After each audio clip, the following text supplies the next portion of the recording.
Good morning. It's Gary Watson, the Geezer, and I'm here in Geezerville, as usual. And I've got a Tuesday podcast here that I'm about to deliver, and it's on my series, Echoes of Deception. I hope you found it, but in case you didn't, it's available on YouTube on my channel, the Geezerville Chronicles.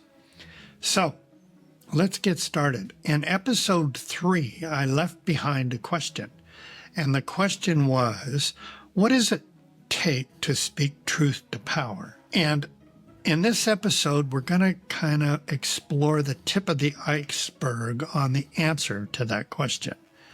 And we're going to do so by going back to 1485 and talking in a little more detail about the story of one woman named Helena Schuberin. And she was a woman that was educated, and she had married into a fairly wealthy family, and her husband was a prominent burgher in the community, I think in Speyer, Germany, or Innsbruck. So Helena had perspective that a lot of her peers in that era, in the Middle Ages, of course, didn't have. We're going to go and dig down into her story and what it took for her to speak truth to power. Then, in episode 5, I'm going to jump right ahead and let you know what's coming down the pike. We're going to look at 2 other women. And one of those women was Coretta Scott King. And the story that I discovered in exploring this series about Coretta is one worth telling, and I hope you'll enjoy it, as she stood on her porch in Montgomery, Alabama, and I believe around 1956. Then we're going to jump forward to 2022, and we're going to talk about Cassidy Hutchinson, and we're going to go down and explore what it took for her to speak truth to power. I mean, after all, she spoke to the United States Congress, and she testified and provided some of the most factual information that is possibly available on what was going on in the White House during and after the January 6th riots that attempted to overthrow the United States government. So Cassidy's story is interesting. Now, let's get started. Let's go into Helena's story. Now, it's difficult to find factual evidence. You have to sort of piece together a narrative based on all the information that you can find. But here's a story I've been able to assemble from my research. We have in about 1485, Helena walking down a street in either, I think it was in Innsbruck. She had an encounter with one of the other major characters in this narrative so far, the man by the name of Heinrich Kramer, who wrote The Hammer of Witches, which really spurned the idea for this series. And so she's walking down the street, and she confronts this man. And in the middle of the street, she essentially, though not literally, spat in his face. She called him out. She took him aside. I mean, after all, he was a practicing member of the church. He was appointed by the Holy Roman Empire as one of the inquisitors to seek out people that had committed either heresy, witchcraft, sorcery, all of which carried the death penalty, right? So Kramer had a lot of power. We know he was a misogynist.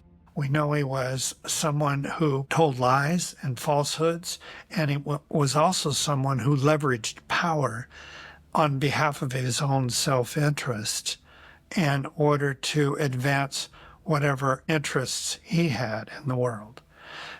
So here she is, Helena, walking down the street, and she encounters Heinrich Kramer. Kramer is a person of power, someone who has told false narratives. He's a member of the church. He's been appointed by the Holy Roman Empire, the bishops in the area, to be an inquisitor. In other words, somebody who sought out people who had committed sorcery, witchcraft, or some sort of heresy against the church, all which were crimes punishable by death, and essentially you could be burned at the stake. So he had an enormous amount of power. So he's walking down the street and he sees Helena, and she looks up at him and says, "Fie on you, evil monk." And that's like telling him to flip off, right?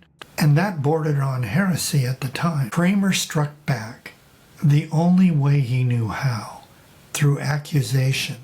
Helena, along with 6 other women, were charged with witchcraft. But at the trial, something very unexpected happened. Kramer didn't just prosecute Helena for her witchery. He fixated on her sexuality, her confidence, and her unwillingness to bow in his presence. He painted her as a dangerous person, not just for what she did, but for who she was. Even the regional bishop in the court at the time became extremely uneasy, and the bishop saw Kramer's obsession with sexuality, and he felt that had gone over the edge and Kramer should back off. Then in 1486, the bishop ordered him out of the diocese. The trial collapsed, and Helena still stood. Kramer didn't see it that way.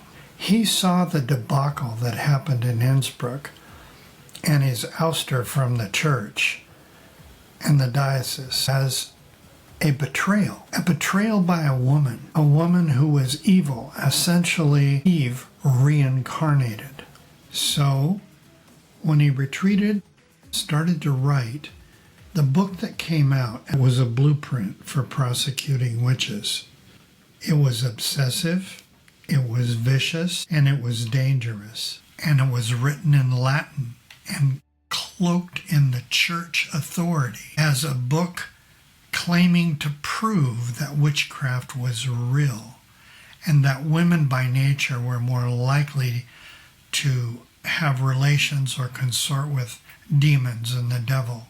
It instructed authorities to ignore traditional legal safeguards, and torture and intimidation and heresy all were justified in rooting out evil. It was misogyny masquerading as theology, and it was published at exactly the right time. It was a time when people needed scapegoats, and they needed explanations for what they didn't understand about their own misfortunes, and they were willing to believe. But it was also a time when something very disruptive came along in the form of a technology, and that technology was the printing press. And Kramer, he was smart enough to recognize that. And he could see that he could spread his manifesto of vicious ideas across all the villages, perhaps faster than the fastest horse at the time. And something else. To my knowledge, that document in 1487 was perhaps the first mass-produced polemic in world history. And it allowed Kramer to weaponize theology. And that's exactly what he did. And we've learned in prior episodes the result of that over centuries, way past the time when Kramer had died. But you know what? Not everyone bought into it. In fact, the first official response to Malleus Maleficarum was a slap in the face. It occurred because the Faculty of Theology at the University of Cologne, one of the most respected institutions in Europe, condemned the book that he'd written outright. They warned, promoted legal overreach, and ignored canon law. They rejected its obsessive focus on women's sexuality, and they found its call to arms deeply unsettling. In the church's eyes, Kramer had gone way too far. But the public, the frightened, the angry, and the superstitious, they devoured it. And what became of Kramer? Well, there was no final vindication, no grand trial, just silence. He continued preaching and lecturing after Malleus was published, and he died somewhere, we think, around 1505. And what did he leave behind? He left behind a legacy that influenced the future well beyond his own time. A legacy filled with hate and filled with lies and filled with fury. And finally, what happened to Helena? Well, I wish I could give you a strong answer to that, but I can't. I couldn't find enough documentation to let me know what the outcome was. But you know what? Inside, I hope one thing. I hope Helena went to her grave knowing that she silenced Kramer. And she silenced him not with fire, but with resistance. That was Helena's legacy, to resist the abuse of power, to resist overreach, to resist people who would use their power against you and against all you stand for. And I think that's the story that Helena left us all, a story for our day. Back to the beginning of where this episode started, with a question of what does it take to stop someone like Kramer? Someone to do just about anything to serve their own needs. A misogynist, a bully, someone who had no ability to empathize for what their actions might do on others. I'd really be interested to know what you think, and I'm sure members of our audience would too. And what about Helena? What attributes did she have that allowed her to stand so firm and avoid the swing of the hammer?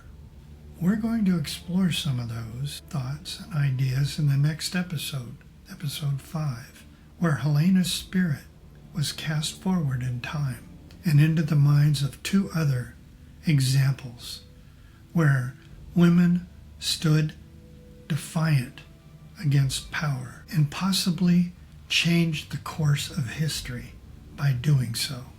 Until then, this is Echoes of Deception, and have a great day. Every day is special, and it's your turn to make some hope and share it with somebody else. Thanks a bunch.